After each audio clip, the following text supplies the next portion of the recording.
So we're going to start early, which is that you went to college a Goldwater girl. I did. And emerged a staunch Democrat. And I wondered if you could tell us a little bit about that transition and that awakening. Well, in my household, my father was a conservative Republican, and my mother was a real social justice Democrat. And they used to cancel each other's votes out in every election. And we had some amazing conversations and arguments around the dinner table. And I really, for the longest time as a young girl, thought, you know, that my father's views were really the ones I wanted to follow. And I had some teachers, one in particular, who were very adamant about being conservative. And so I did. I worked for Barry Goldwater when he ran for president. I was a Goldwater girl, which meant I got to wear a cowboy hat, which I thought was really cool. And then I got to Wellesley, and I began to meet many different kinds of people. And we continued to talk about what we cared about and what we thought the country should be like and the world should be like.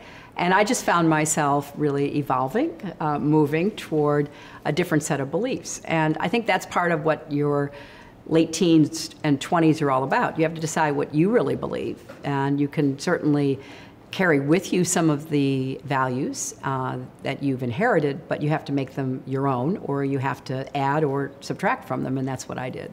Now, we are all very curious at Lenny. What were your passions outside of the political arena? And we brought with us some very Instagram-worthy photographs of you during that time in your life.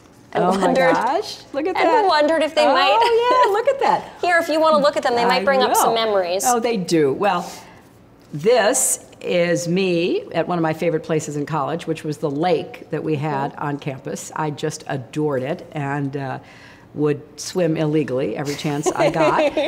It was just a real center for my experience in college. This is me and two of my friends who were debating some of the issues of the day. We had lots and lots of vigorous debates back in those days: civil rights, women's rights, the Vietnam War, the assassinations of Dr. King and Bobby Kennedy.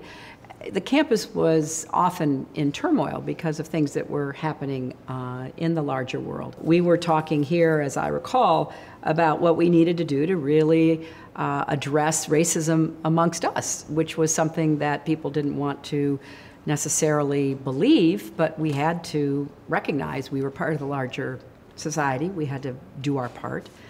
And here we were having a rally to do away with limited visiting hours by men. No way! Yeah. Curfews and visiting hours by men. That was what this was about. No way. And you could see the crowd that it drew.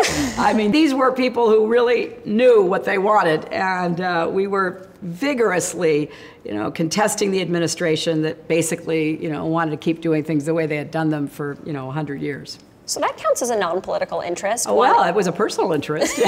But we had to go political to get them changed, and we did get them changed. So turning the personal into the political is sometimes the only way to stay true to the personal. Absolutely. Well, we are all very enamored of those photos and consider them real fashion icon material. Oh, my goodness.